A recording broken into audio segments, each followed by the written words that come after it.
Who are you? Who am I? And what are you doing here? What's your role? What is this? Tell us.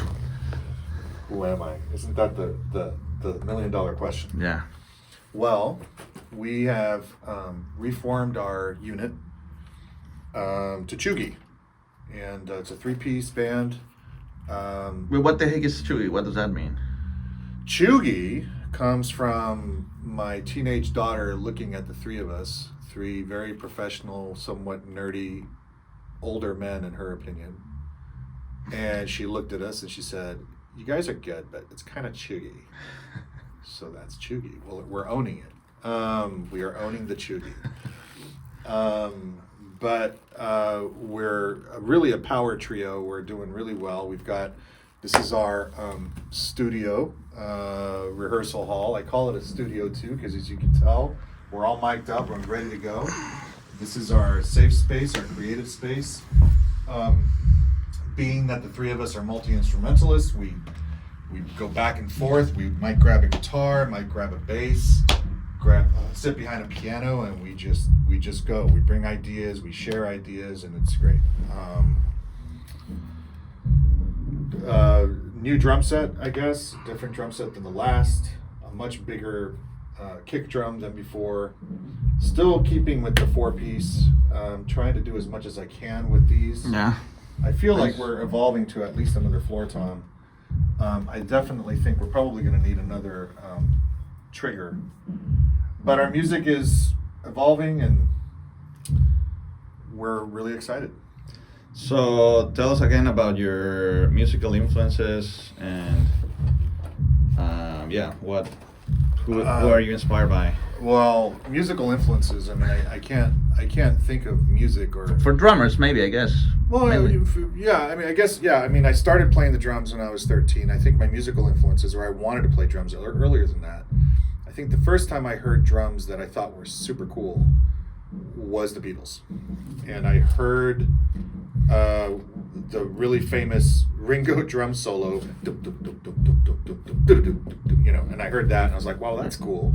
That's the medley at the end of Abbey Road? Yep. Yeah, okay. The forced Ringo solo. Every drummer knows it. But what I really liked about Ringo is that you paid attention to the drums. The Beatles were the first band that I heard where the drummer stood out. I had heard The Who, and The Who was all over the place, and that was awesome. But Ringo, I thought, was very creative with the drums. So my first influences were definitely Ringo Starr, absolutely Led Zeppelin. John Bonham, to me, was God for a long time. And then I would say Motley Crue, Duran Duran, definitely Nirvana, definitely Soundgarden, Matt Cameron, Dave Grohl.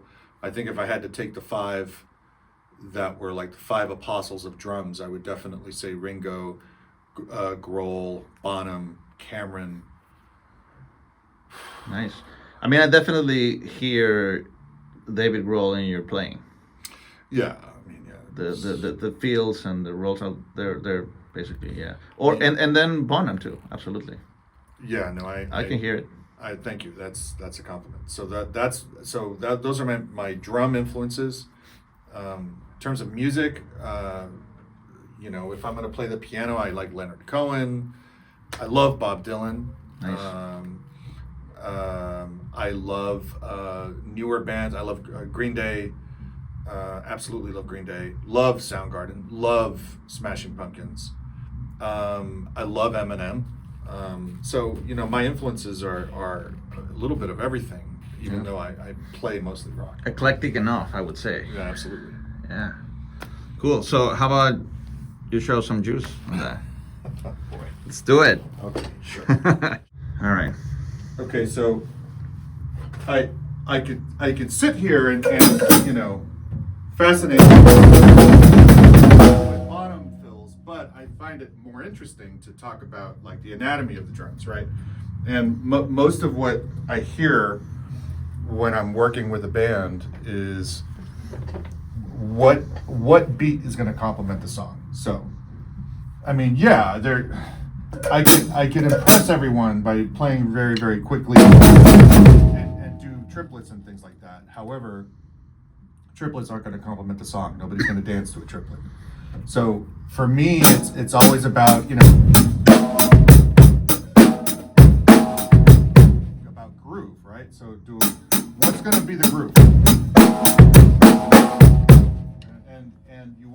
to feel your music, right? So I try to complement all of the music and all of the songs with, are the drums going to be interesting to the listener? Are the drums going to complement the song? For instance, I could play a beat, just a straight beat.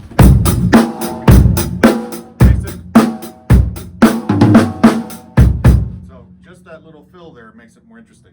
Do I want to make something tribal? Tribal beats, again, everybody. One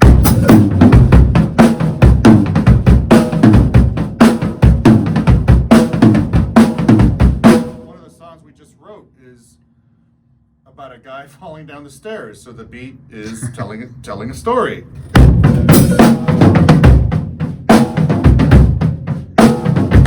I'm trying to, tell the story of the guy falling down the stairs. So I do treat the drums as a crucial melodic instrument that's going to complement the bass, the piano, the guitar, the vocals, and not steal anything away, but make it interesting for the listener without overplaying. It's very easy to overplay in a song and make the song less of a song.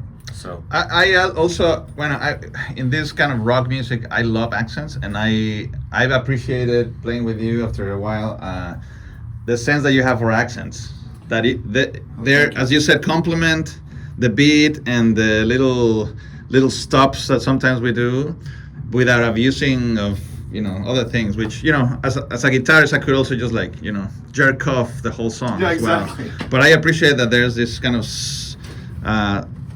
sober approach to very heavy rock. No, it's very heavy, but I think I'll give you an example of one of the greatest drum beats of all time in a Beatles song.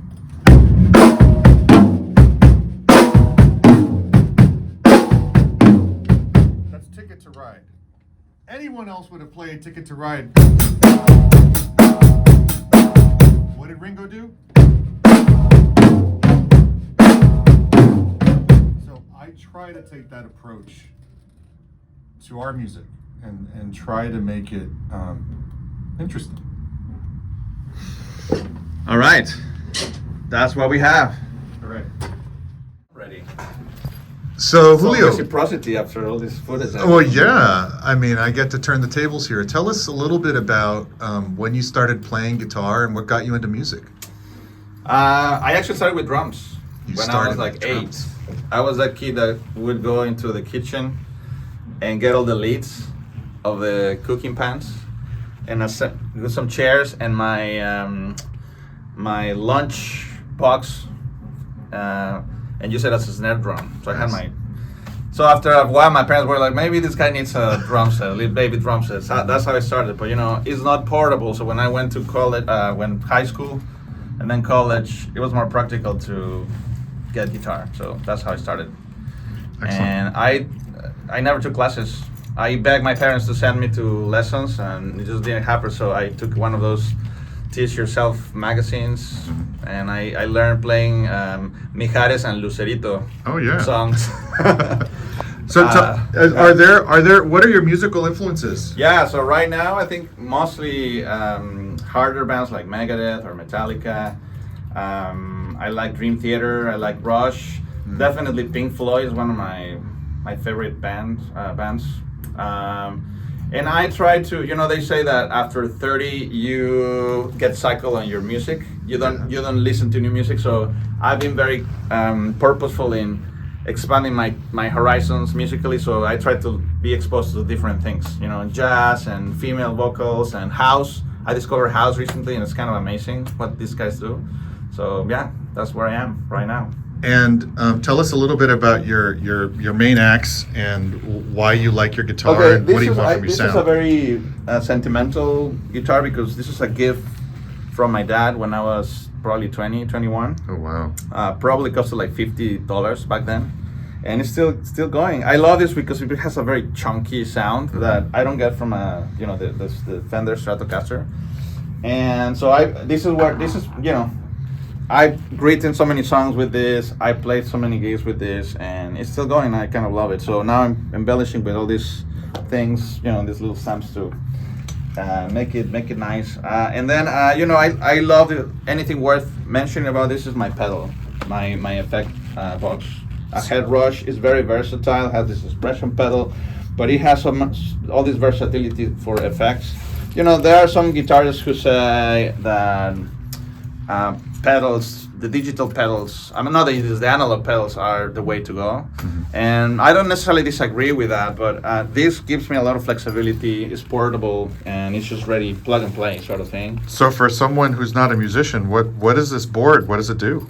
Well, you have different. You see, it's a digital thing, and basically this emulates what you would do in your regular analog pedals, right? So it allows you to each one of these little buttons is a different pedal, and you can change them. You can change the configuration of your pedals, change them in order, and you can regulate, each pedal. But if you see, for example, I have the standard configuration of a rock guitar, which you have your wah, you have a compressor, you have distortion, and you have a bunch of effects, delay, reverb, and this kind of phaser.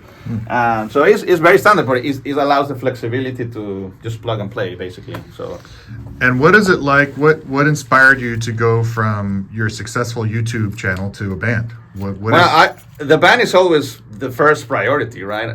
It's been a matter of being busy with life and not being able to commit to playing in a team, in a band. And then during the pandemic, that triggered the YouTube stuff. I was just solo doing my stuff.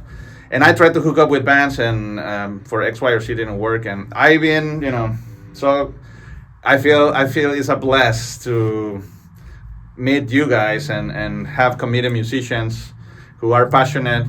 Sometimes I think no one is making us do this. There's no one putting a gun on our head to do this, and we can spend hours just doing this just for fun. No one is paying us, and it's a real joy, a fortune to have that.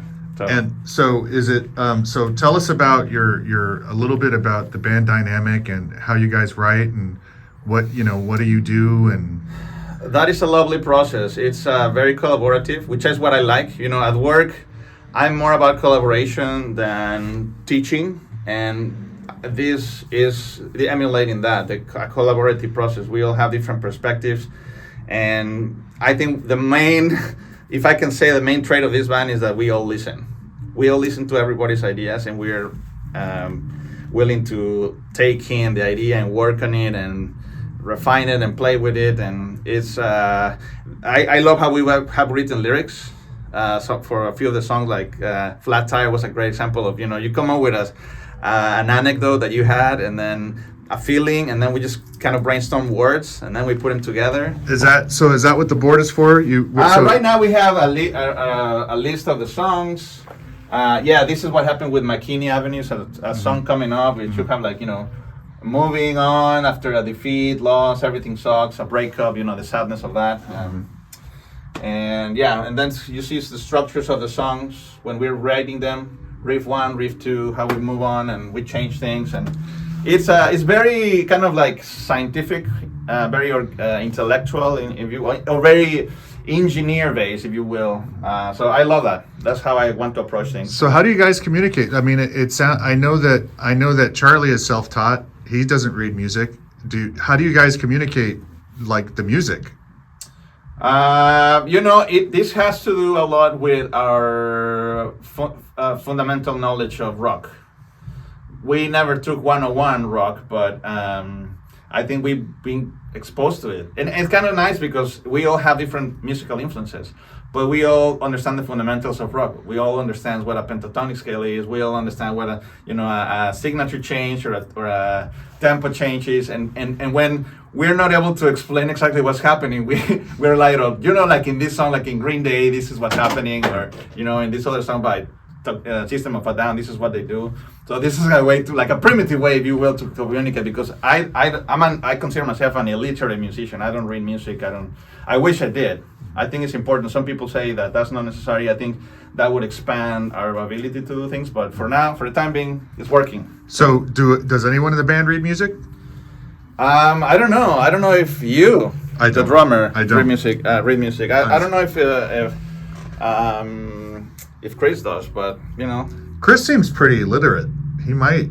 I mean, Chris plays everything, I think. Yeah, I mean, if you can show his gear over there, it's like. So walk us through. So let's take a quick step. Show us the Cheugy studio where the magic happens. Well, okay. first of all, let's show that we are still in Secret Studios, and now we are in 164. Right. It's a rebranding now. Right. Cheugy. See, similar to before. So it's cold outside. It's kind of warm in here. Yeah, it is. It's better. It's nice and cozy. But basically, we chose a one band, one studio solution. It was very important that we could just come in, turn buttons and play, as opposed to spend 1 hour connecting and disconnecting cables. So I highly recommend that for any band who's trying to make progress seriously. And you know, we have a console, we have a computer, we have a little fridge for, you know, drinks. I don't know if I have no saying on this, but it's kind of nice to have you there, just ready to go. And then you brought this nice couch, which, you know, it's nice to see it and reflect. And eventually, if someone comes and wants to hear our rehearsal, they can sit here. I love that we have a piano. There's flexibility for ideas. And Do you guys write on the piano? Sometimes? I think so. I mean, I think you have brought ideas here, and you show things, and then we take them and play with them. But I think it's a nice thing to have to write. Well, for three people that are musically illiterate, it comes in handy because we can point to the keys. We all know what the keys are. Yeah, it's true. It's true. And what's up here? So what's all this equipment? Well, before that, let me point out something. Like we are completely mic'd, right? So we plug, and you have the mics for your drums, and we can all connect to the console and record every so it goes session. right into there. And what you pointed out, which is very useful, is listen to the recordings after each rehearsal and come up with ideas, and you know, identify things that we can improve. So that's great. And then over there, so this is a bit of a storage situation. We have 3 speakers, one bass kind of woofer speaker, but then we have storage, other drum sets. That's your all drum set, right? Which I don't know what your plan is to maybe use that as for gigs, and then this is the bass one, or that's probably the case, yeah. So yeah, so we might need to reorganize a little bit, but for the time being, it's we're trying to use the space, and then we just introduce cameras to this place, which we're gonna start using today, hopefully, to just kind of get nice footage for people to know what we do, how we actually sound live. I think it's better than show them a recording to see and to let them see how we sound live, the venues and other bands that may be interested in playing with us. So that's great. I'm excited about what's happening here. All right, it's good stuff. All right. Worked on that. Okay, well, tell us your name. What's up with you? What are you doing here? My name is Juan Gabriel. I'm part of this band, Cheugy. Yeah. Juan Gabriel, you're an excellent singer. Everybody, he's some Mexican guy, right? Did you come back from the dead? That's okay. I'm 22. I look like I'm 42, but I'm 22. Juan Gabriel would be like 80. That's okay. Yeah. So what is your, tell us a bit about your gear, what's going on here. Yeah, so, see, I traded this for a piece of furniture, and, you know, I was on Craigslist, and these guys, they just found me, so, you know. Craigslist, it was Craigslist, or was like big band, mix band, or whatever that's called? I think it was, It was Craigslist. yeah, it was Craigslist. George found you on Craigslist. Yeah. Misconnections. Is it true that the bass players are kind of like that they don't have anything left? They can do guitar, so they just go to bass. Is that what your situation is, or is bass your passion? It's what I started playing. How long have you been playing bass? Because I couldn't make it as a guitarist, so. You can. Who can't? But who can't really? I mean, who can't? The guy filming, obviously. Well, look. He can. Oh, we already showed this. Don't Oh, worry. yeah. So how long have you been playing bass? About 2 years. 2 years? Yeah. No way. Yeah. But you said that you've been playing like with funk bands and stuff. No, it was country western bands, really. Okay. Yeah. But what were you playing in those bands? Guitar? 145 triangle. All right. Okay. So anything?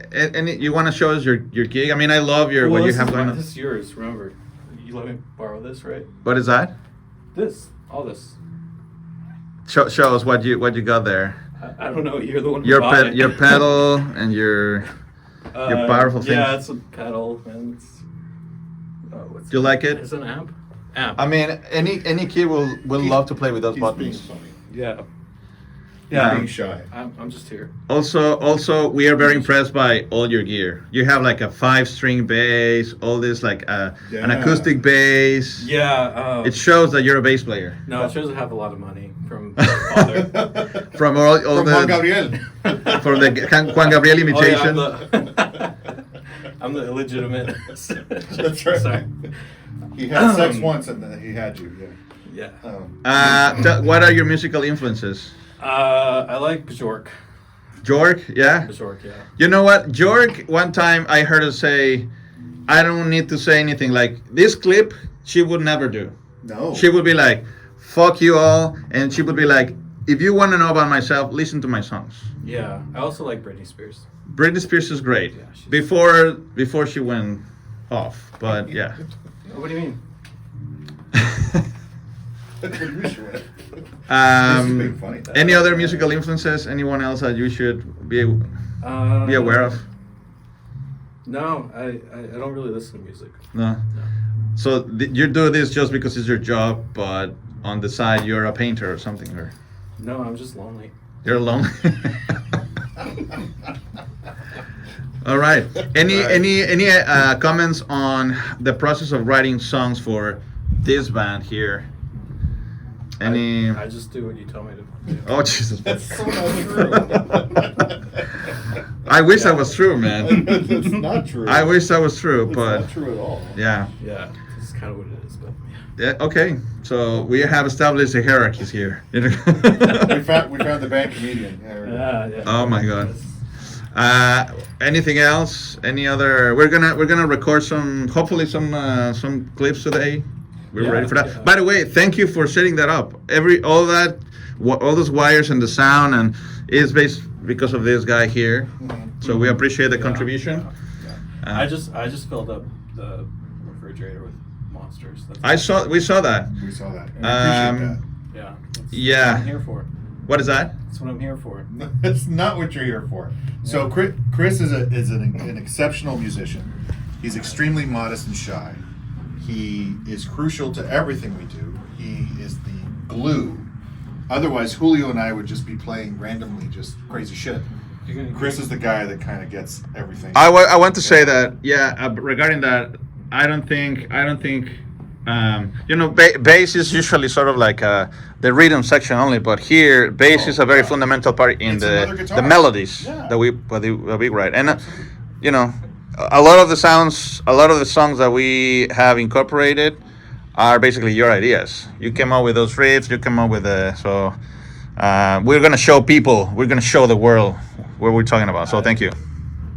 Are you gonna cut that? No. Let's get to work. Flat tire. Yeah. I was like, that would have been nice. well, I mean, we were like. That's what felt natural. It felt good to go there. Should we do it? Well, I mean, we're at. No, let's do our set. Are you recording now? Let's just ghost back for now. Goes back and then we got lovers, right? Do we have time for one more? Should we do fishing or haymaker? I think, do Ghost Bank and Haymaker. I just tuned down. And if we can do one of the old ones at least, that'll give us enough to, Okay. Sorry, nice. This is a good one.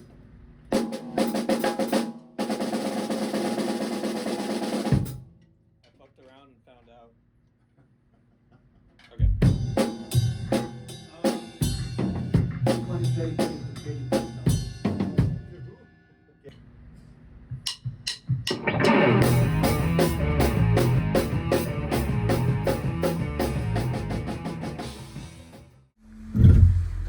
It'd be good. It might be interesting to see how we write the song. If we had a camera on the whole time, it's kind of fun. Let's do it. I've got a riff. I've got a riff, Oh, and let's it's hear only it. 14 seconds. Chris then makes it 2 minutes, and then. And then we just like, let's just throw jazz in it. Fuck it. Fuck it, let's just throw a monkey wrench into It really is like throwing shit at the wall and then see what sticks. Yeah, exactly. Hey, it's a Pollock. versus hey, it's shit on the wall. It's Yeah, a potluck. Yeah. It's a It's a potluck. potluck. It's after a potluck when you gotta go. A potluck.